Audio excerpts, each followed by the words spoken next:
Ito kasing silingan, hindi ko masasabing trabaho. Masasabi ko to bilang mission ko. Gusto ko yung advocacy niya. Gusto ko yung ginagawa ko at masaya ako. Nanatili ako dito. Noon nandito ako sa silingan, tula ako naglakas ang loob magkwento. Para nagkakaroon ng idea ibang tao na hindi lahat totoo yung sinasabi. Kahit sino walang karapatan bawiin ang buhay ng mahal namin sa buhay.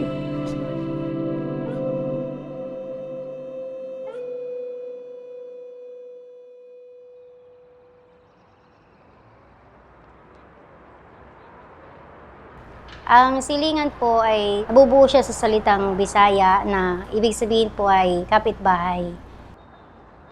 Kaya naman po na na kapitbahay kasi nung kasagsagan po nung war on drugs, parang yung nawala po sa amin yung kapitbahay. Walang lumalapit na kahit kapitbahay mo kasi natatakot sila na anytime baka bumalik pa yung mga pulis. So dito sa Silingan Coffee, parang gusto naming ibalik yung tradisyonal na pakikipagkapitbahay. Yung nagkakape ka, nagkukwentuhan, tapos nakakapagkwento ka ng storya mo. Si Brother Jun naman po, siya po talaga yung pinaka-founder namin. Brother po siya ng Redemptorist. Ang hawak niya po dati regarding po sa mga disaster, kaya po natayo yung baklaran din po dati ng coffee shop. Tapos ito naman pong silingan, siyempre nung pandemic po, marami pong nangingirin sa kanya ng tulong. Tapos naisipan niya po magtayo ng coffee shop din po, kagaya nung ginawa niya dati. Tapos binigyan din po niya kami ng opportunity na magkaroon kami ng trabaho. Dito sa Silingan Coffee, may oportunidad na mabigyan ka ng trabaho. Hindi titignan yung estado ng buhay mo, kung ano yung background mo. Lahat dito ay EJK families. Minsan nga nagbibiruan, no, pag may mag-a-apply sa amin. Sabi niya, mag-a-apply kami sa Silingan. Ano po bang requirement? Sabi ko, namatay na ba asawa mo? Parang yung biruan lang namin. Nag-open po talaga kami October 28, 2021. Halos wala talaga kaming kita. Almost 6 months. Pinakamalaking sales na po namin noon, 500. Nung na-interview kami nun sa New York Times, sobrang laki rin ng itulong talaga kasi nagkaroon kami ng opportunity na nakilala.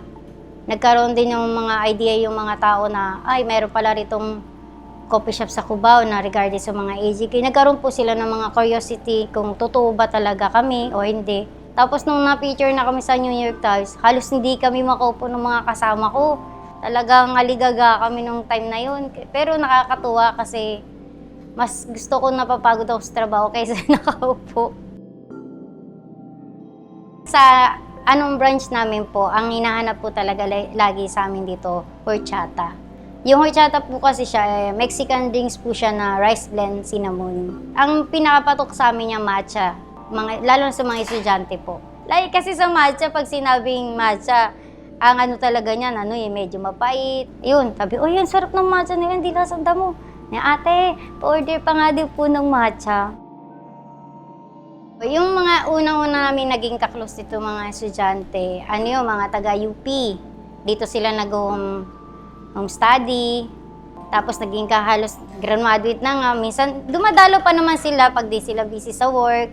Tapos ngayon, kahit sa awa naman ng Diyos, nabigyan kami ng opportunity sa Dilasal para makapagtinda na yung van nga po yung gamit namin. Si Grace naman po yung TL nila doon. Ang tawag po doon, ban naman po siya. Ang tawag po sa ban namin is, ayun yung pinakaunang ban, Justice Ban. Tapos yung sumunod na ban namin is yung nandoon sa Lipa, Batangas. Yung accountability ban, yung pananagutan ban. Isa naman po, may ban pa po kaming isa, yung pinakahuli, yung Courageous Hope ban. Yung Courageous Hope ban po, paikot-ikot po siya. Kunyari may mga pop-up, may mga events, may mga rally, pupunta po yung ban na yun. Tapos, yung yung Ateneo, meron din po sa Ateneo, sa Gonzaga Hall po, sa taas. Meron kasi kaming tagline sa Silingan Coffee. coffee, stories, human rights. Hindi ka lang basta-basta uminom ng kape o bibili ng kape. Meron din kaming storya, meron din kaming pinaglalaban na karapatan. Ang mission kasi ng Silingan ay unang-una makapagbigay ng oportunidad sa mga biktima ng war on drugs. Pangalawa, patuloy na magkwento tungkol sa istorya. Hindi lang numero ang 30,000 plus. Merong mga tao sa likod ng bawat kwento at kami yun.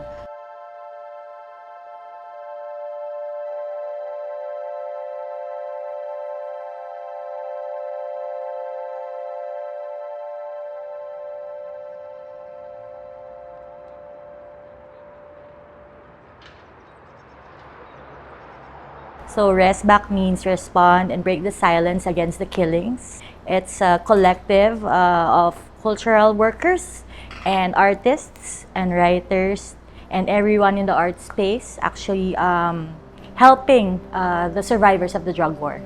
We work with Brother June, who is actually the brains behind Silingan. So we found a way to actually look for a space for them here in Cubao Expo. So we share the space with them and help them sustain the business, no, the coffee shop. The space here is called Stall 9. Sa baba, yung Silingan Cafe. The second floor is actually an open space for everyone to actually have their own activities that will eventually support Silingan and the mothers. We encourage people to come together and share their stories to actually help also process the stories of the moms, the widows of the drug war. My campaign against drugs will not stop until the last pusher and the last drug lord are Lima kami magkakapatid. Pangatlo ko, yung younger brother ko, pangapat. Siya yung biktima sa amin. Ang pangalan niya, Christian Tayaktak. Palayo niya Ian. Nangyari kasi sa kapatid ko, wala kaming relate sa drugs. Kahit na, hindi ko may sinasabi na porket, relate na kagad sa drugs, hindi. Noong time na yun, wala kasi ako sa bahay. Nasa trabaho ako. Mga araw yun, mga 8 pa 9. Tumawag yung ate ko, sabi sa, laga kasi palayo ko sa amin. Laga, si Ian, sabing ganun. Nabaril. Nag-i-expect ko na baril. Nadaplisan o kahit anong tama. Yun ang nasa isip ko lang nun. Tapos binaba ko na. Tapos kasi yung dugo ko parang pumunta sa ulo nung pagsabi ng ate ko sa akin. Nangyari kasi sa kapatid ko, parang hindi siya yung target totally nun. Mayroon kasing target kasama, kasing katawan, as in, tapos may nakarinig, sabi ng kapatid ko, Sir, hindi po ako yung, siguro may ini-insist na pangalan, na yung pangalan na yun, siya yata, ganun, tapos ini-insist sa kapatid ko na hindi siya. Tapos yun, tinuluyan pa din siya. Lagi ko napapanood sa TV na kaliwat kanan, nabaril si ganito, naglaban si ganyan. Wala akong nakikita sa TV, puro ganun yun that time, yung 2016. Tapos, kasi ako dito, judgmental ako. Lahat na nakikita ko nun sa social media, tingin ko totoo. Tapos ngayon, pinaranasan ko, doon ko naisip na hindi pala lahat ng binabaril, pinapatay, may kasalanan, kinukulong, may kasalanan, hindi. Parang yung buhay ng tao, mabilis nilang kunin. Hindi man lang nila iisip yung makailan ang anak nito. Ang daming na ulila na mga bata. Ang daming na pariwara dahil din wala na magulang. Pag mahirap kasi walang power, sa totoo lang. Walang boses. Minsan lang nagkakaboses kapag may tumutulong. Pero kapag mayayaman, andun na lahat ng ebidensya, nilatag na lahat. Nakakalaya, malaya. Pero yung mahihirap, Maliit lang na nahuli, andun kagad sa kulungan. Walang proseso. Lagi sinasabi, may proseso tayo, pero nasaan?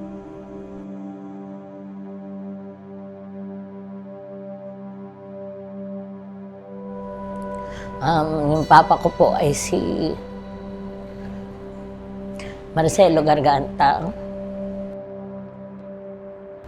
Tapos ang kuya ko po ay si Joseph Garganta. Nakatira kami sa Navotas City. Meron kaming negosyo na vulcanizing shop. Nasa kalsada siya. So bukas kami ng 24 hours. Kaya yung mga pumasok sa amin, sobra 30 na tao pumasok sa amin. Mga nakamas sila, tapos mga mata lang kita nila sa kanila. Para silang mga magnanakaw. Ninakawan nila, kinukuha nila yung mga gamit namin. Tapos ang dami nilang pinag-aalokay, kung ano-ano pinag-aalokay nila sa bahay namin. Tapos may hinahanap sila. Kausapin lang daw yung papa ko, sabi. Tinanong yung pangalan, sabi. Si Marcelo Garganta, ganyan. Tapos, bang papa ko natutulog yan lagi, naka-short lang, naka-brief lang. Sabi mag-short daw. Tapos, pag short ni papa, siguro mga lang, 1, 2, 3, pinagbabaril na nila. Na ilang beses. Tapos hindi nila tinigilan hanggang di humiga papa ko. Tapos yun, akala namin yun, tapos na yun. Tapos, syempre, nakita na namin, inaatak namin si papa kasi dadali namin hospital. Baka mabuhay pa. Inaatak ni mama. Nasa bulutan nila sa mama. Sabi, pag ikaw malis, papatay ka din namin. Natakot ni mama. Tumakbo na siya. Takbo pa na kami. Kami pa yung natakot. Pati yung kapatid ko, 2. May kapatid akong 2. Yung isa minor de edad, criminology student. Yung isa, kasama ko ngayon dito, minor de edad din. Nilagay din siya sa mobile. Yung 2 minor de edad, binukod sa isang mobile. Tapos yung isang hindi minor de edad, 27, si Kuya Joseph, nilagay doon sa mobile na kabila. Ngayon, may pumunta doon na isang nakasibilyan. Tinanong yung pangalan ni Kuya. Sabi, sino si Joseph dito? Sino yung anak ni Siyempre sa takot ng kuya ko, sabi niya, ako po. Di sumama si Kuya. Nilagay si Kuya doon sa motor. Yung motor may driver na isa. Tapos ginitna siya. Tapos meron ditong lalaki, bali 3 sila. Tapos kinabukasan, punta na ang Porenarya kasi si mama ko din nagsasalita. Talagang wala siya reaksyon. Ako nag-asikaso sa edad ko ng 24. Ako lahat nag-asikaso sa Porenarya. Lahat-lahat. Tapos nakikipagtawaran pa ako kasi ang mahal-mahal, umabot ng 50,000. Wala naman kaming perang ganun. Sabi ko, ma'am, baka pwedeng, babalik na lang ako, sasangla ko muna yung tricycle ni papa ko para makuha ko si papa ko. Babalik na lang ako kasi hanapin ko pa yung kuya ko nawawala. Tapos, parang coincidence na na biglang sabi nung sa akin, may natagpuan pong patay doon, nakapakan tape, ganito, ganyan. Sabi ko, ay, hindi ko po aantayin, hindi yun ang kuya ko. Tapos, pagbaba ko, may bumubukas na yung sasakyan na ambulansya. Nilalabas yung katawan ng taong patay na. Yung paa pa lang, niiyakan ko na talaga, paa pa lang. Graduate kasi ako ng cosmetology. Ako naglilinis ng kuko ng kuya ko. Kaya paa pa lang, alam ko na yun. Tapos iniiyak ko na. Sabi ko, kuya ko yan.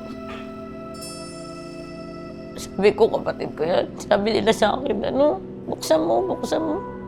Hindi, sabi ko, wag nang buksan, kuya ko yan. Tapos iniiyak ko yan, ganun. Pero pinaglaruan talaga siya. Kasi malaki katawan, nag-gym kasi yun eh. Walang bisyo yun eh. Siguro mga 5 buwan lang. Mama ko kinulong din nila. Kasi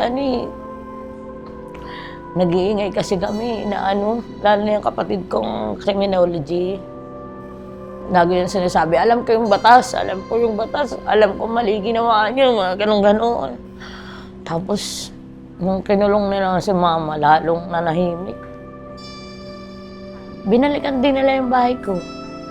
Siguro mga 5 buwan, pagkakulong kay mama, tapos bumalik ulit sa amin. Si Jeff naman ang binaril nila nung kinakasama ko. Hindi namin dinala ng ospital kasi madaming pulis sa ospital.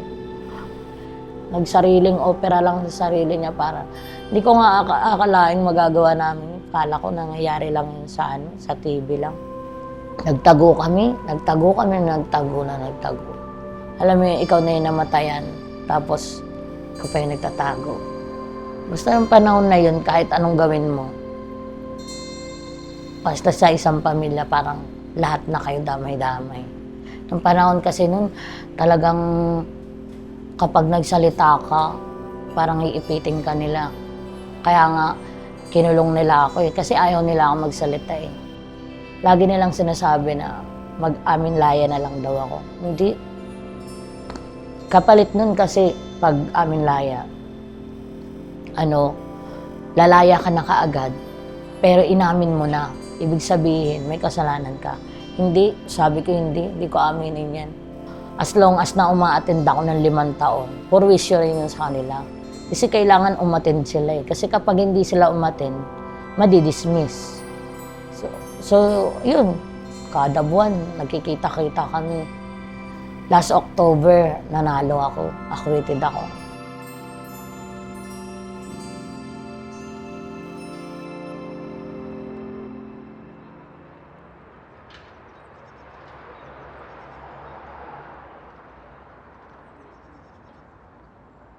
Ang dami-dami namang coffee shops. Of course, at the end of the day, you want a good cup of coffee. But if you can, I think because you're used to your privilege, you can actually reach out and go here to actually listen to the stories. Yung mga ganitong klase na nangyayari sa country natin, I think kailangan malaman ng madaming tao. And if there's more people visible out in the open talking about it, giving their support, dadami pa ang mga taong lalabas at hindi matatakot na tumulong at sumama sa laban ng mga taong nabiktima ng drug war. Noon nandito ako sa Silingan, dito lang ako naglakas ang loob magkwento. Nangyari yung kapatid ko 2016, nagtatrabaho pa ako sa Baclaran. Pero, siyempre, hindi naman relate yun sa, ipagkatrabahoan ko, hindi naman relate siya sa war on drugs. Kaya parang ayoko magkwento. Ngayon, marami na kami rito. Parang alam mo yung kampante ka na magkwento. Kaya dito sa Silingan, dito ako rin nagkaroon ng panibagong pamilya. Dito kami kasama-sama. Tapos, napakinggan ko yung mga kwento ng bawat isa.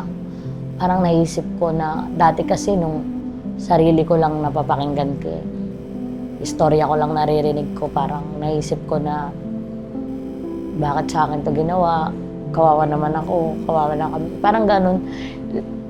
Parang ako lang ng ako iniisip ko noon. Pero nung narinig ko yung kwento ng bawat isa, naisip ko na kahit pa paano maswerte pa pala. Yung sakit na naramdaman ko, yung hirap na naramdaman ko, hindi ko siya kinapitan para panghinaan ako ng loob. Kinapitan ko siya para magsilbing lakas ko.